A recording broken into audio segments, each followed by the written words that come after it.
അത്ഭുതങ്ങളെ കാണിക്കുന്നവരുടെ പിറകെ പോകണ്ട. അതേ രോഗത്തിന് പെട്ടെന്ന് ശിഫ കിട്ടി, അത്ഭുതം കണ്ടിട്ട് അയാള് വലിയാണെന്ന് തീരുമാനിക്കണ്ട.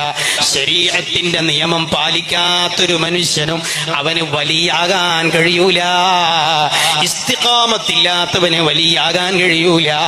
ത്വരീഖത്തിന്റെ ആളാണ്. ഞങ്ങളെ ശൈഖ് പറഞ്ഞതാണ് ഇസ്ലാം എന്ന് പറഞ്ഞ് പഠിപ്പിച്ച സർവ്വഗുരുനാഥന്മാരെയും തള്ളിപ്പറഞ്ഞ് സ്റ്റേജാന്തരം കാണുന്ന ആലിമീങ്ങളെ മുഴുവൻ തെറി പറഞ്ഞ് നടക്കുന്നത് അത് ഇസ്തിഖാമത്തല്ല.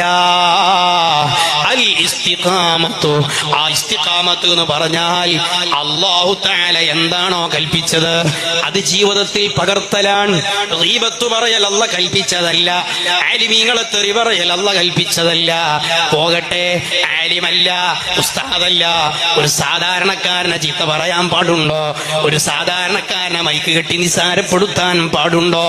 അതുകൊണ്ട് എന്റെ ശബ്ദം കേൾക്കുന്ന മുഅ്മിനീങ്ങളെ, എന്റെ ഉമ്മമാരെ, നമ്മുടെ ആലിമീങ്ങളെ, അത് ഏത് പണ്ഡിതനായാലും ഏത് സയ്യിദായാലും സുന്നത്ത് ജമാഅത്തിന്റെ ആലിമീങ്ങളെയും അതിന് നേതൃത്വം കൊടുക്കുന്ന സാദാത്യങ്ങളെയും അവഹേളിക്കുന്ന പ്രസംഗങ്ങളോ അവരെ നിസാരപ്പെടുത്തുന്ന പ്രസംഗങ്ങളോ നിങ്ങളുടെ വാട്സപ്പിൽ വന്നാൽ അത് കേട്ട് നിങ്ങളുടെ ഈമാന് നഷ്ടപ്പെടുത്തല്ലേ, നിങ്ങളുടെ അമലുകൾ ബാത്തിലാക്കി കളയല്ലേ.